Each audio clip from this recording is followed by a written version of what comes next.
This is the journey so far. It all began on the material plane in the northwest reaches of the Faerun, just to the east of the Dasaran River and outside of the High Forest. The party is approached by a young stranger who requests their help with a string of kidnappings. Accepting this quest, the party makes their way to the west and eventually locates the assailants at the root of the Sword Mountains. Having succeeded in their quest, the party takes all the surviving members who had been kidnapped and proceeds back to the east to the southwest reaches of the High Forest. Here, they are welcomed with open arms and taken deep into the capital city known as Solus, where a great party and festival is held in honor of the successful mission.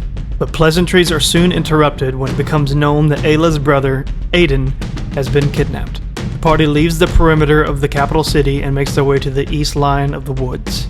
It is here they are confronted by the hooded figure that has kidnapped Aiden, and things take a turn for the worse. Ayla's brother Aiden is saved, but at the cost of Idris' life. After burying Idris, the party does not have long before discovering an awful sight in the distance. The capital city of Solace engulfed in flame. But there was no time to investigate, because immediately a fog surrounded the group. Whenever it receded, they were no longer in Faerun, nor in the material plane, but this is something that would be discovered later. In this new snowy and mountainous terrain, the group has a short encounter with a character known as Strahd, before being instructed to flee to the north after hearing an unsettling sound. This is where the group first enters what is known as the village of Barovia. The group was not in the village long before encountering two young children that ultimately lured them into the clutches of what is known as the Death House.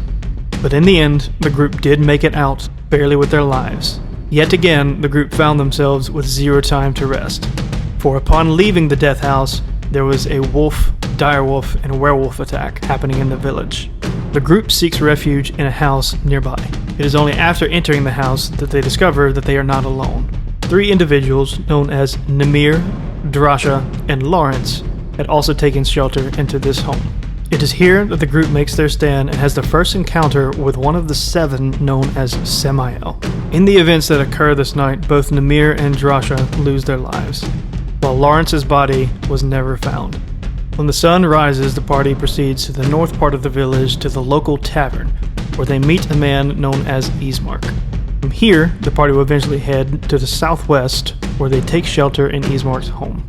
The group resides here for a time and has quite a few encounters, both with meeting Strahd for a second time and having an interesting encounter in the forest.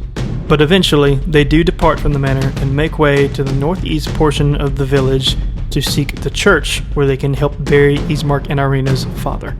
After having successfully buried Ismark and Irina's father, the group has brief conversations with Father Donovich before having a new character walk through the door. It is here where quite literally Campaign 1 walks into Campaign 2, and our group meets the character known as Azalea. Not long after this, the group would exit the church and run into a second member of the seven known as Omen. And while direct combat did not take place, Omen would release several creatures, one of which including a hellhound, on the party. It is here that the group meets Merc Dangel III, and is given some brief information and a potential quest that would take place in the village of Valaki.